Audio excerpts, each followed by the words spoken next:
Narito muli ang inyong lingkod, Sangkap Sarap Channel! Samahan niyo po ako ngayong araw dahil gagawa po tayo ng banana chips. Sa paggagawa nito guys, kailangan natin ng saging syempre. Hilaw na saging na saba ang ginagamit sa paggagawa ng banana chips. Kakailanganin din natin ang mantika at asukal. Ang kaunting asukal na ito ay sapat na para sa 1 kilong saging. Alam nyo ba guys na napakadali lang pala gumawa nito? Simple lang naman gumawa ng banana chips. Hihiwain lang natin yung saging gamit ang kutsilyo or pwede din namang gamit ang yadyaran na kagaya nitong ginagawa ko. Kapag kutsilyo kasi ang ginamit natin, maaaring hindi pantay-pantay ang pagkakahiwa ng saging. Sa mga nanay po na mahilig maghanda ng pang-snack ng pamilya, baka wala pa po kayong naiisip, pwede nyo rin po itong gawin. Masarap itong pagsaluhan habang nanonood kayo ng TV or nagmo-movie marathon. Swak din itong pangnegosyo kasi malaki din ang tutubuin nyo dito. Lalo na kung may sarili kayong tanim na saging, maganda itong resources para makapagnegosyo kayo ng banana chips. Mas malaki po ang kikitain nyo dito. So ayan po, natapos ko na siyang hiwahin. Bubudburan na natin siya ng asukal. Lalamas-lamasin lang po natin yung saging doon sa asukal. Pero hindi po masyadong madiin. Baka naman po madurog yung saging. Washed sugar lang po ang ginamit ko. Kasi kung yung asukal na pula, medyo may pait po yun kapag naluto na. Ayan, pwede na po itong iprito ng lubog sa mantika.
Ayan po, luto na ang ating banana chips.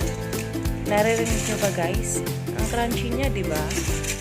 Kung gusto nyo po na mas light pa dito ang kulay ng banana chips, pwede nyo po siyang hanguin ng mas maaga. Kanya-kanya naman po kasi tayo ng choice kung ano yung mas gusto natin. Ayan, kaunti lang po itong niluto ko kaya siguradong mauubos namin ito ngayon pang merienda. Siya nga po pala guys, kung hindi pa po kayo nakapag-subscribe sa aming channel, please subscribe po. At huwag nyo rin pong kalimutang i-like and hit the bell button para lagi po kayong notify kapag may bago kaming upload. Maraming salamat po sa inyong panunood. Sana po ay may natutunan kayo sa video ito. Thank you everyone and God bless.